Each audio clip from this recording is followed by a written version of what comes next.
kabarnya. Kita udah masuk hari Jumat dan ini udah weekend tentunya ya dok ya. Iya. Kalian harus punya agenda dong buat weekend di new normal ini. Oke, kita sekarang lagi ada di klinik Cibinong pada saat ini.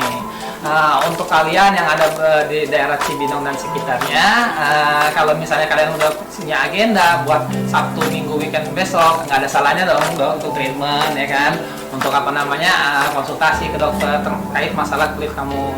Kita buka kok dari mulai jam 9, 10 ya? Apa rencana kita? Dari jam 9, jam 9 lebih pagi, untuk nanti jam 7, setengah 8. Jadi buat kalian yang besok ada agenda weekend, setelah bisa tentunya hangout sama teman-teman kalian, sempatkan untuk perawatan wajah di Wijaya Platinum Clinic.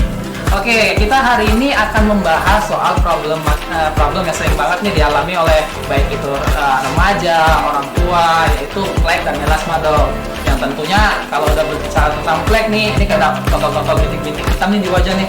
Apalagi melasma tuh, kalau udah ngeliat melasma di muka seseorang tuh biasanya udah kayak peta dong. Udah kayak peta, nanti orang bisa ngeliat nih, oh ini peta pulau apa gitu ya, ini wajah dia. Tapi kan itu kan bikin pinter banget tuh dok. Nah, hari ini kita akan kupas tuntas masalah flek dan melasma yang udah jadi permasalahan banyak orang dan susah ini untuk dihilangkan tentunya dok. Nggak bisa hanya dengan obat-obat biasa aja benar, tapi harus dengan tindakan dan treatment khusus benar kan dok.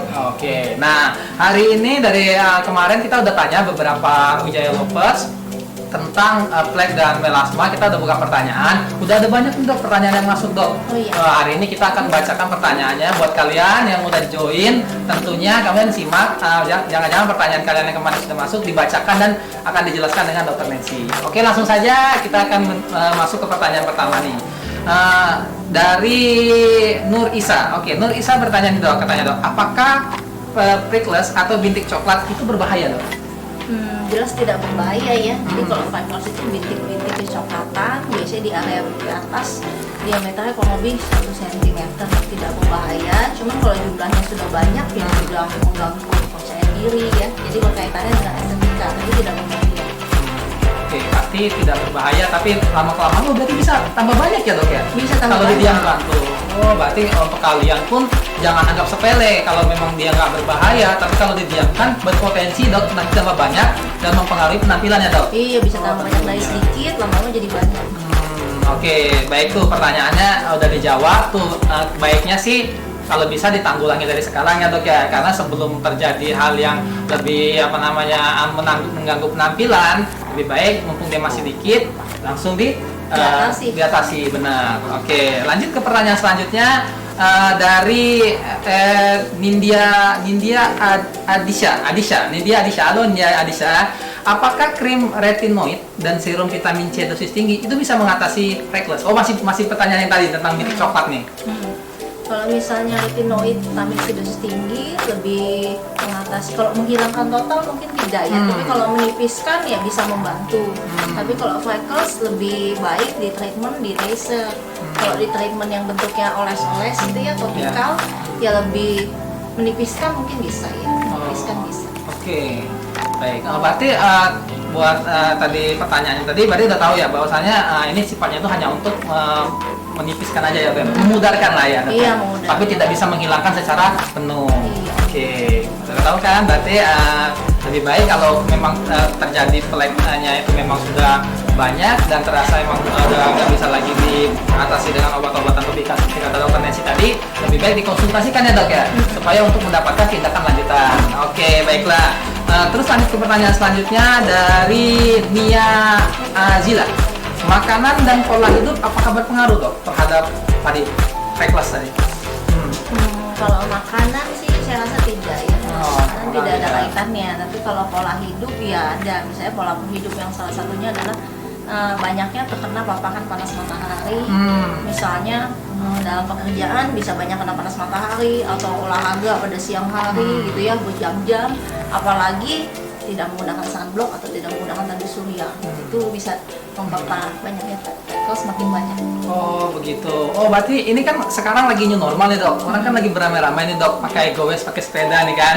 Ya kan, apalagi besok weekend tuh. Berarti kita butuh perlindungan dari sinar UV tuh. Salah satunya untuk supaya mencegah tidak terjadinya freckles tadi ya dok ya. Iya. Nah sekarang saya mau ada di depan saya ini beberapa produk nih dok. Tentunya kan orang kan nggak tahu nih, saya harusnya cocoknya pakai apa nih untuk sunblock gitu untuk kebutuhan wajah saya. Nah bisa dikasih tahu dok, kalau biasanya kita sering dengar di pasaran itu ada namanya SPF 45, ada SPF 50, ada PA++. Nah itu seperti apa dok? Yang pasti kalau penggunaan tanduk surya atau sunblock pada saat paparan kena panas matahari, SPF harus 45 ke atas. Oh harus 45 ke atas. 50. Dan harus ada PA++, artinya UVA, UVB harus bisa menangkal itu. Oh, dan kemudian jangan lupa kalau penggunaan sunblock itu harus diulang. Yang 4-5 jam harus diulang. 4-5 jam harus diulang. Berarti ada retest lagi tuh. Nah, untuk orang-orang yang punya permasalahan jerawat mungkin dok, nah penggunaan sunblock itu kira-kira gimana dok? Saya dia ada jerawat nih tapi pingin tetap terlindungi dari sinar matahari gitu. Lagi-lagi dilihat dari jerawatnya. Kalau misalnya jerawatnya ringan boleh pakai sunblock. Tapi jangannya SPF-nya terlalu tinggi. Oh, jangan yang terlalu tinggi SPF-nya. Iya, bisa pilihnya SPF-nya 30. 30 minimal. Iya, tapi kalau jerawatnya berat, beradang, hebat, ya tidak disarankan menggunakan sunblock. Oh, jangan disarankan menggunakan sunblock. Ya, jadi lebih hindari panas matahari, menggunakan topi gitu sih. Oh, lebih ke sana. Oke, buat kalian yang besok mau weekend, mau goes, main sepeda, pokoknya keliling, usahakan kalian pakai sunblock yang SPF-nya 45 sampai dengan 50 untuk melindungi kulit kalian dari panas sinar matahari dan mencegah terjadinya flek tentunya. Oke, baik. Nanti di akhir sesi silakan jelaskan beberapa produk kita yang punya manfaat yang tadi seperti Dr. Nancy sudah jelaskan. Oke, lanjut ke pertanyaan selanjutnya, Dok. Nah, ini udah masuk ke melasma, Dok. Dari si Cindy. Oke, Cindy. Dia nanya nih, Dok, apa sih melasma itu, Dok? Bisa disembuhkan atau tidak? Melasma ya, kalau melasma itu kita sebutnya bercak kecoklatan yang biasanya muncul di area pipi, area hidung, atas bibir gitu ya, bentuknya bercak kecoklatan biasanya itu sebutnya melasma. Kalau masalah bisa disembuhkan atau tidak, jawabannya tergantung lagi melasmanya jenisnya apa. Jadi kalau melasma yang kita sebutnya kalau melasma epidermal, di mana melasmanya letaknya di epidermis atau tidak terlalu dalam, itu jelas bisa diatasi. Tapi kalau melasmanya dermal atau posisi pigmennya itu dalam, lapisan dermis kita sebutnya, nah itu kita sebutnya kita bisa menipiskan melasma tersebut, jadi fleknya tampilannya bisa lebih tipis tapi tidak bisa hilang total. Tidak bisa hilang total.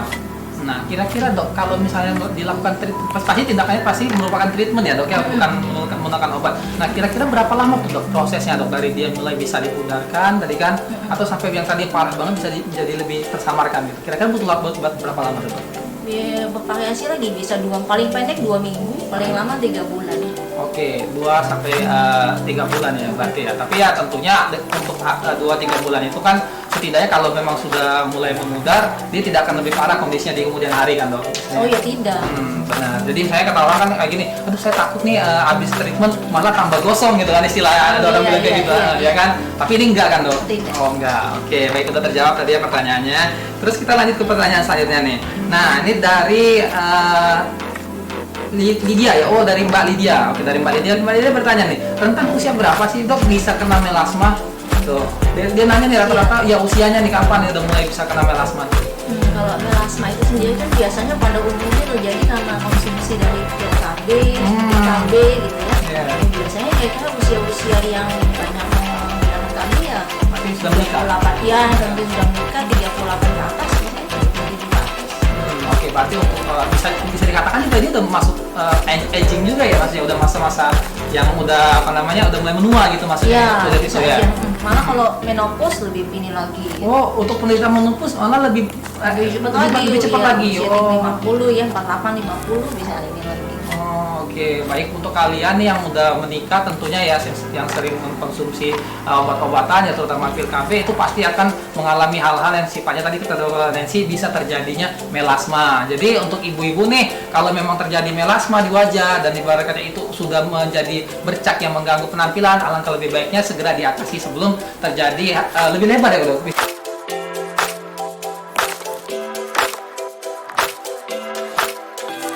bisa melebar ya? Bisa sampai seluruh wajah bisa. Bahkan bisa sampai seluruh wajah tuh. Waduh, dari yang awalnya cuma peta Indonesia jadi peta dunia tuh. Jadi jangan sampai kalian menyesal dong kalau misalnya udah ada terindikasi punya melasma, buru-buru tuh cepet konsultasikan ke dokter, terutama Dr. Wijaya Padi Klinik, ya kan? Terus terkonsultasikan kalian dapat solusi berdasarkan kondisi kalian. Oke. Baik, lanjut lagi ke pertanyaan selanjutnya. Dari Mbak Dianka. Oke, Mbak Dianka. Setelah kehamilan timbul melasma, apakah normal nggak dok? Nah, setelah hamil dia timbul melasma nih dok.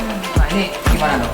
Bisa, karena kan pada saat kehamilan dan sesudah kehamilan itu terjadi perubahan keseimbangan hormon estrogen, progesteron, itu memicu hormon-hormon tertentu yang bisa meningkatkan jumlah melanin atau pigmentasi sehingga melasma muncul. Jadi wajar sekali, tapi bukan berarti semua wanita hamil lalu Akan muncul seperti itu ya, dok? melasma, tidak. Memang ada sebagian yang muncul melasma, ada sebagian yang tidak. Oh, oke. Berarti tergantung dari hormonalnya si orang itu sendiri ya. Ada yang bisa muncul, ada yang tidak. Oke, buat kalian yang ibu hamil ya terutama ya yang akan melahirkan, nanti kalian bisa cek tuh kondisi kalian setelah hamil apakah termasuk kategori yang ada melasma yang hormonal tadi atau tidak gitu. Oke, ini sudah masuk pertanyaan lagi nih dok, kebetulan dari online kita dari @ajeng, Mbak Ajeng. Halo Mbak Ajeng, treatment yang paling cocok buat menghilangkan flek itu apa ya katanya? Flek suburan nih. Yes, untuk treatment yang paling cocok untuk menghilangkan flek katanya dok, lebih ke situ sih ya. Fleknya melasma nih. Ya, mungkin lebih ke melasma ya. Melasma. Kalau fleknya jenis dia menghilangkan flek karena sunburn. Oh, karena sinar matahari. Oh ya, Ya. tadi karena sunburn. Oke. Karena panas matahari ya. Kalau karena panas matahari kita sebutnya HPI atau hiperpigmentasi pasca inflamasi. Inflamasinya ini karena terbakar panas matahari. Oh, gitu karena ya. tadi dia nggak pakai sunblock, jadi ini efeknya nih hyperinflamasi. Tapi kurang lebih biasanya kalau kena seperti itu, yang pertama kalau misalnya yang paling pedas, treatment yang paling dasar yang paling awal itu chemical peeling. Oke, makan peeling. Paling dasar itu nanti dilihat sekitar 1 kali peeling, kemudian tentunya penggunaan topikal gitu ya sekitar 1 bulan. Nanti dilihat saja kalau misalnya sudah cukup baik ya chemical peeling ya cukup. Tapi kalau misalnya chemical peeling belum terlalu ada perubahan, baru bisa tindakan yang kita sebutnya smart skin, miracle injection gitu ya. Oke, tuh boleh dijelaskan dok? Mungkin ada beberapa tadi yang bertanya tadi mungkin banyak juga mewakili ya dok ya. Kan ada tindakan tadi miracle injection dan apa namanya tadi ada smart skin. Nah itu keunggulan masing-masingnya apa tuh dok? Kalau misalnya untuk penanganan masalah apalagi sunburn nih kan, pasti jadi masalah banget nih ketika orang nggak lupa pakai sunblock tapi udah terpapar sinar matahari yang udah panas banget tuh mungkin. Kalau misalnya salah satu treatment ya, kalau treatment untuk flek kan banyak sekali, sunburn juga sama, pilihannya banyak sekali. Tapi salah satunya kalau misalnya spesifik untuk pigmentasi memang kita pilihinnya miracle injection radiance. Jadi dengan alat tertentu, jadi nanti seperti ada micro needling, ada 5 needlingnya kecil-kecil gitu ya, nanti kita sambungkan ke obat yang kita masukkan. Nah, obatnya itu kita sebutnya ada kandungan dari vitamin, asam amino, sama golongan protektor kita sebutnya. Kita injeksikan ke lapisan kulit yang kita mau, nanti di dalamnya bisa biasanya 0,8 sampai 1. Nanti sesuai sama targetnya, nanti bisa teratasi kurang lebih biasanya dilakukan 1 kali 3 sampai 5 cc juga ada bentukannya. Nah, kira-kira kan pasti mereka kan bertanya nih, mau jenis kulit apa aja sih yang kira-kira bisa melakukan treatment ini? Pasti kan akan ada gitu. Nah, kira-kira yang gimana dok? Apakah yang normal atau yang berminyak juga bisa gitu, atau yang pakai kondisi jerawat nggak bisa dulu atau gimana gitu? Iya, kalau jenis kulit kalau treatment ini apa saja bisa. Yang penting tidak dalam kondisi berjerawat. Oke. Berarti kalau apa aja bisa ya. Tapi untuk kalian yang berjerawat, sembuhin dulu jerawatnya ya dok ya, baru masalah sunburnnya atau fleknya. Oke, baik. Lanjut ke pertanyaan selanjutnya dari Dila ya, Dila. Kak dok mau tanya dong, aku kan kulitnya sensitif ya, masih muda, aman. Maksudnya apa ya? Mungkin begini ya, kalau kulit saya sensitif, mungkin kira-kira bisa nggak melakukan treatment gitu untuk kalau kondisinya lagi ada sunburn atau apa? Jenis kulitnya sensitif dok? Kalau jenis kulit sensitif, kalau pada saat datang ke klinik tidak dalam kondisi merah, tidak dalam kondisi pedih, pengelupasan, ya boleh. Oh, dia masih bisa melakukannya dok. Iya. Yang penting kondisinya tuh waktu di klinik dia nggak lagi kambuh tuh sensitifnya. Iya. Oke. 17 tahun ke atas bisa. Oke, untuk umur 17 tahun ke atas sudah mulai bisa dok. Oke, baik. Oke, lanjut lagi pertanyaan ke Nika Mila. Tentang usia berapa bisa kena melasma dan bagaimana mengatasinya? Kayaknya udah dijawab tadi ya untuk pertanyaannya ya. Nah, kalian bisa review ulang nanti di IG live-nya. Ini udah pertanyaan terjawab. Oke, lanjut lagi ke Okta. Oh, sama pertanyaan sama dok. Flek terjadi karena apa? Terus punya sari wamil berpotensi nggak mengalami freckles dan melasma atau hanya ketika setelah hamil? Bagaimana nih dok? Iya, melasma namanya sebutannya kita sebutnya melasma gravidarum. Jadi melasma yang terjadi pada saat kehamilan atau setelah masa kehamilan. Tapi kalau pure memang melasma gravidarum biasanya setelah kehamilan itu selesai, masa nifas selesai, biasanya bisa sembuh sendiri justru. Oh, ada yang bisa sembuh sendiri dok? Iya. Tanpa harus dia lakukan tindakan ataupun obat ini? Kalau yang betul jenisnya melasma gravidarum. Tapi kalau misalnya campuran, ada yang campuran ya butuh treatment. Betul treatment. Oke, berarti balik lagi ke kondisi setelah paskanya seperti apa ya dok, ya bisa disimpulkannya. Oke, lanjut ke pertanyaan Deta Melia. Muka saya berminyak dan ada flek hitam di wajah. Gimana mengatasinya? Jadi dia berminyak juga terus ada flek juga tuh. Oh iya, ya dua-duanya diatasi. Pertama kalau kondisi kulit berminyak, tentu kita berikan sediaan home care yang mengandung BHA. Kadang-kadang kalau misalnya jerawat ada komedo, kita bisa ngasih sediaan atau preparat topikal yang mengandung asam salisil 2% biasanya. Ya kondisi kan dua-duanya kondisi untuk mengurangi kulit berminyak. Ya kalau pigmentasi atau melasma, kita berikan whitening cream. Iya, kalau untuk home care ya whitening cream biasanya mengandung retinoid, hidroquinol. Oke, berarti udah jelas tuh, berarti ada skincare yang mengandung hidroquinol dan retinoid itu bisa digunakan dok. Bisa untuk kondisi digunakan tadi. tentunya dengan pengawasan. Nah, tentunya harus dengan pengawasan dokter loh. Jangan sampai kalian asal beli aja, tapi kalian nggak konsultasi dulu ke dokter. Iya. Ya bisa-bisa nanti kondisi mukanya malah jadi lebih buruk ya dok. Karena pemakaian yang berlebih tentunya ya. Betul. Oke. Oke, lanjut lagi ke pertanyaan dari si Lisna. Pertanyaan pas banget nih. Amankah kosmetik yang mengandung hidroquinone, cortisonoid dan tetrenoid? Ya. Lagi-lagi kalau misalnya kandungan hidroquinone, corticosteroid, retinoid itu harus dengan resep dokter. Jadi dilakukan dengan pengawasan dokter. Tapi memang ada beberapa produk di luar tanpa pengawasan dokter dijual bebas. Nah sebenarnya ini yang berbahaya. Karena kalau dokter di bawah pengawasan kita gitu, jadi kita tahu kapan ini bisa diberikan, kapan waktu mesti dosisnya harus diturunkan gitu. Jadi karena obat-obat seperti ini tidak boleh digunakan dalam jangka waktu panjang. Ya, benar.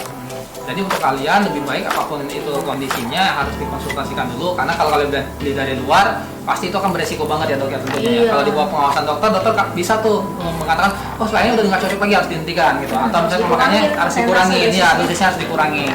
Oke, jadi hati-hati ya, jangan sembarang kayak ibaratnya buat wajah jangan coba-coba ya dok. Kalau udah rusak susah diperbaikin. Oke, baiklah, lanjut lagi ke pertanyaan dari si Nindi. Oke, Mbak Nindi. Apakah asam azelaic atau asam kojic digunakan untuk menghambat melasma? Kandungan juga nih Mbak. Azelaic kojic itu salah satu depigmentasi agent, tapi yang low, yang mild, kalau yang ringan. Yang ringan. Kalau melasmanya ringan ya bisa.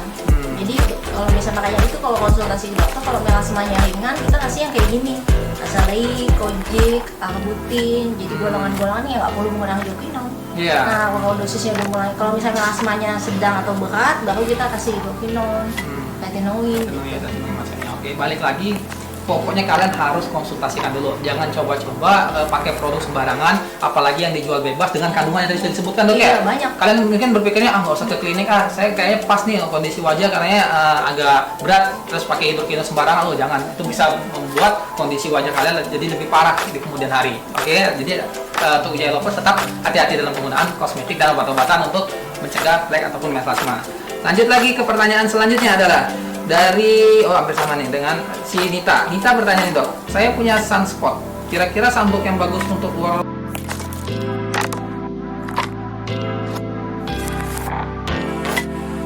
ruangan seperti apa? Iya, itu tadi sunblock yang sama pasti. ya? Iya, SPF minimal 30. Kalau dijual bebas kan banyak 15, 25, ya jangan minimal 30, bisa 30 sampai 50 kalau bisa ya. dan mesti diulang. Diulang ya, tadi seperti tadi kan dikatakan 4 jam sekali ya dok, paling enggak harus di retouch kembali. Oke, sepertinya udah terjawab pertanyaannya.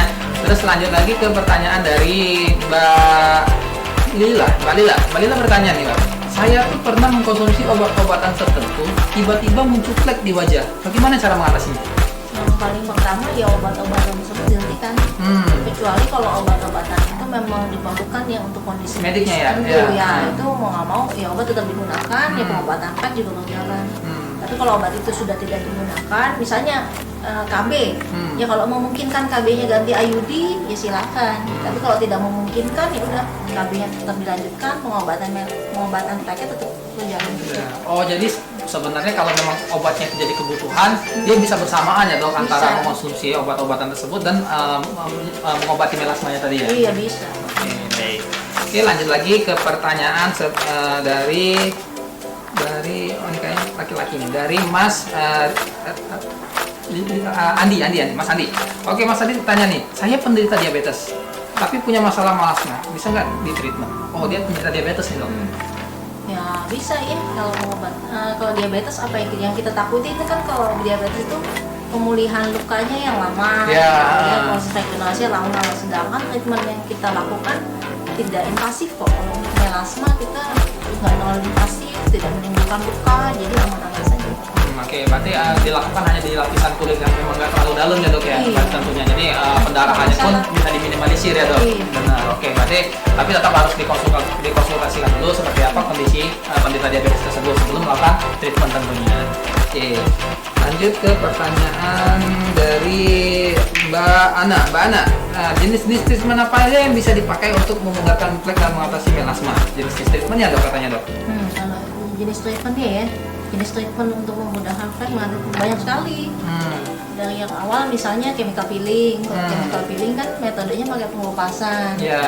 Yang kedua bisa pakai mesin pakai alat yang injeksi gitu ya. Tapi kan kalau injeksi nyeri, jadi kita punya alatnya, jadi pasien tidak merasa kayak disuntikin manual ya, tidak. Kita sebutnya smart skin.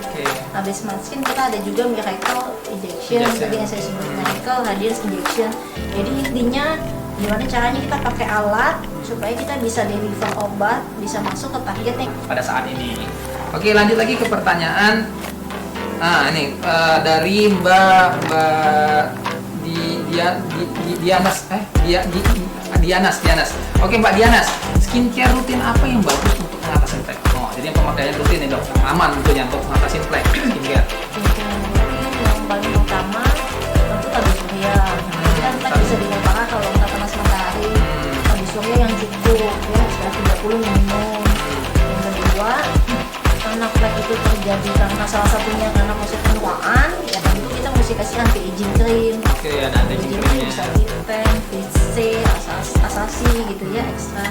Terus yang ketiga ya tentunya depigmentasi agent. Depigmentasi agent yang tadi saya bilang, ada yang ringan, ada yang sedang, ada yang berat. Kalau ringan kita bisa kasih yang tadi Arbutin, Kojic gitu ya, Azaleik gitu ya. Nah ada juga kalau misalnya yang berat baru oleh resep dokter kasih yang hidroquinone, retinoin, Oke, baik ya.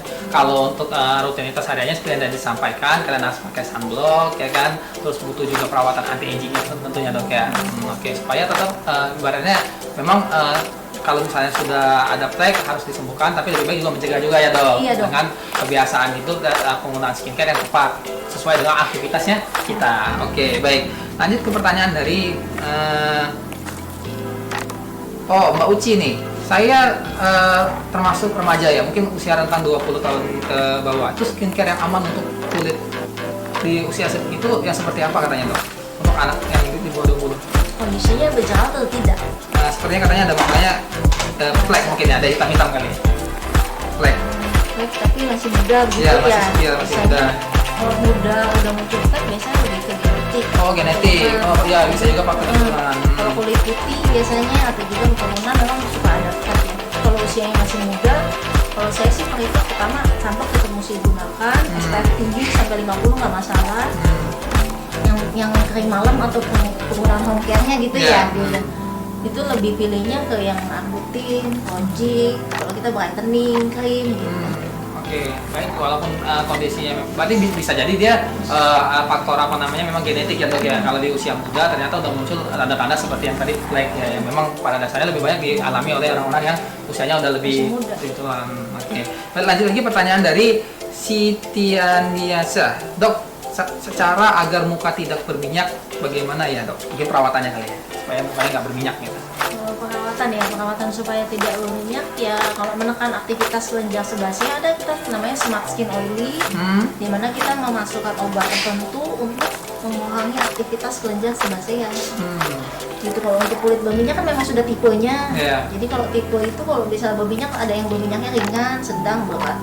Kalau udah berminyak berat ya bisa diubah jadi berminyak ringan. Tidak mungkin berminyak diubah jadi kering gitu ya. Nah, bisa paling cuma sementara saja, tapi nanti balik lagi ke tipenya kalau dia minyak. Tapi kalau misalnya untuk mengurangi aktivitas kelenjar sebasea, biasanya sih terlibatnya smart skin oily. Karena itu kalau kita terjadi pengobatan apa namanya pori-pori juga, nanti lama-lama jadi kotoran dan bisa jadi jerawat ya dok ya, kalau misalnya berminyak banget cenderung bisa jadi jerawat, berpotensi untuk jadi jerawat. Oke, baik. Oke, lanjut lagi ke pertanyaan Yulian Sari 17. Treatment laser backfill ya. Saya dulu pernah treatment dan ampuh mencerahkan dan memudarkan sandung saya. Jadi apakah melasma juga bisa dihilangkan dengan treatment itu katanya dok? Dia pernah nyobain treatment laser backfill ya sebelumnya. Sekarang dia mau ada melasma katanya. Kira-kira ampuh nggak kalau masih dengan treatment yang sama? Menurut saya bisa. Jadi laser black doll itu kan laser jet pill, itu kan laser kemudian dikombinasikan dengan chemical peeling. Di chemical peelingnya yang kita mainin nanti, chemical peelingnya ada yang kita tambahin obat tertentu yang untuk menipiskan melasma. Oke, berarti dia masih bisa lanjut ya dengan mungkin kan udah nyaman kali ini dok, udah dengan treatmentnya kemarin kayaknya udah nyaman, ingin nyoba lagi nih dengan tapi masalah yang agak lebih berat ya, karena laser black doll itu downtime-nya ringan. Oke, baik. Lanjut lagi ke pertanyaan dari Tony Purbaya. Aku berjerawat. Dia jerawatan dok. Kira-kira ada pantangannya nggak sih dok kalau orang lagi jerawat nggak harus ngapain gitu? Tantangan makanan maksudnya? Mungkin makanan bisa atau pemakaian kosmetik juga bisa. Kalau makanan sifatnya individual, jadi kita nggak bisa secara global. Jangan makan ini A, B, C gitu ya, karena secara global setiap orang berbeda-beda. Jadi individu masing-masing berbeda. Ya kalian yang amati sendiri, kalian makan apa jadi bertambah. Cuman banyaknya memang kalau makan makanan tertentu itu biasanya produk-produk dairy produk. Jadi kayak susu, tepung-tepung, keju dan turunannya. Jadi itu sama yang pedas kayak gitu. Cuman tidak amat telur ya. Cuma tidak semua orang harus menghindari makanan ini karena setiap orang individual. Jadi setiap orang berbeda, responnya juga beda-beda. Oke, karena beda-beda tiap orang ya bagaimana cara tubuhnya itu menerima asupan makanan tadi ya dok ya, dan memberikan impact kepada kulit wajahnya. Oke, lanjut lagi ke pertanyaan Rika Miltia. Produk paling bagus dok untuk kulit yang kombinasi nih dok katanya. Ini supaya kombinasi. Kira-kira memakai produk seperti apa yang bagusnya? Yang kalau misalnya kombinasi, misalnya kalau kita untuk ngurangin kadar minyak kan kita biasanya kasih pakai BHA. Kalau kombinasi kita harus tambah AHA. Jadi ada AHA, ada BHA. Iya, ada pelembabnya. Jadi misalnya kalau kita pakai paket sabun untuk kulit berminyak, ya tonernya kita pilih untuk kulit normal. Ya karena kulitnya kombinasi, krimnya juga kita kombinasi. Jadi kalau misalnya tadi sampingnya kan suka kering, tetap boleh menggunakan moisturizer, menggunakan anti-aging cream pelembab, tapi jangan terlalu yang bikin berminyak. Jadi kita mainnya di base creamnya. Jangan yang terlalu memperberat bikin berminyak. Sedangkan sunblock juga sama, kalau misalnya SPF tinggi kan juga bikin berminyak. Pilihlah yang SPF di bawah 50. Baik dok, kayaknya sih untuk sesi kali ini udah banyak banget nih dok, nggak terasa nih waktunya udah lebih dari 40 menit nih ya, kita nggak terasa nih ngobrol sama dokter Nancy nih, kayaknya masih banyak banget nih. Oh, masih ada pertanyaan lagi nih yang masuk ternyata ya. Oke, gimana nih kita lanjut dulu ya dok ya, kayaknya buat orang-orang yang udah nanya nih kita jawab lagi nih. Oke, pertanyaan dari Atma Divanidika ya. Terus treatment ini aman untuk ibu hamil atau menyusui kok? Dia bilang aman nggak nih buat ibu hamil dan menyusui? Kalau hamil saya nggak saranin ya, menyusui boleh. Kalau hamil tidak, saya tidak sarankan. Oke. Kalau menyusui boleh. Boleh. Oke. Jadi untuk ibu yang menyusui karena udah pas melahirkan ya, jadi udah aman. Tapi kalau untuk kalian yang lagi hamil, tahan dulu lah sampai kondisi kehamilannya udah selesai. Gitu. Kalau treatment ya, tapi kalau penggunaan home care bisa. Ada home care aman ya masih. Aman, mau hamil menyusui home care bisa. Walau selagi dia nggak diminum ya dok ya masih. Iya. Ya. Oke baik. Nah, ini ada lagi pertanyaan mas dari Mbak Dwinka. Halo Mbak Diana Dwinka. Dia nanya nih dok, saya punya masalah nih untuk pori-pori saya yang terlalu besar. Nah, pori-porinya gede. Terus itu apa tuh treatmentnya? Yang pasti kalau pori-pori besar kalau pakai krim, serum nggak bisa Oh ya. nggak bisa tuh. Tapi kalau pori-pori besar harus mesti pakai treatment. Oke. Harus Jadi ada treatmentnya banyak. Salah satunya sih kalau saya saranin kalau pori-pori saya lebih pilihnya mesobrite. Oh Sobrai. Mesobrite seperti roller gitu ya, rollernya tapi pakai pen dan pakai mesin, jadi tidak yang manual. Kalau manual kan kedalamannya tidak bisa kita atur ya. Kalau pakai mesin kedalamannya bisa kita atur, kemudian lebih presisi gitu. Nah di situ kita bisa masukin serum-serum, bisa masukin zat yang kita butuhkan untuk mengeluarkan pori-pori, sekaligus kita seperti bikin perlukaan. Kalau mesobrite itu bikin perlukaan, jadi supaya pori-porinya mengecil. Itu dilakukan 3 sampai 5 kali. 3 sampai 5 kali. Untuk kalian yang punya masalah pori-pori yang besar, jadi bukan dengan produk ya tentunya. Berarti kalau ada orang yang jualan produknya bisa mengecilkan pori-pori itu, gimana tuh yang bisa berarti itu kurang efektif. Nah, lebih baik kalian lakukan tindakan. Oke, untuk hasil yang lebih maksimal. Lanjut ke pertanyaan selanjutnya dari Fleur Agnes. Antara suntik vitamin C atau minum kolagen lebih bagus mana nih dok? Suntik vitamin C sama minum vitamin C atau minum kolagen kan sekarang lagi ada mungkin apa ya, ada orang yang sering minum kolagen gitu tuh yang ngandung kolagen, kira-kira mana lebih bagus dengan vitamin C? Kan berarti untuk antioksidan nih pastinya dok. Kira-kira lebih bagus mana nih? Ya kalau disuruh pilih saya lebih prefer suntik vitamin C. Karena kalau suntik itu pertama yang pasti ikuti prosedurnya ya. Kalau sebelum suntik ya pasti skin test dulu. Kalau di skin test mungkin nggak masalah, kemudian pasien dalam kondisi baik, tidak demam, sudah makan, ya jangan vitamin C. Sedangkan kalau yang diminum-minum itu kan pertama banyak sekali beredar obat-obat tertentu yang tidak ada monomotifnya, kolagen apa juga nggak tahu.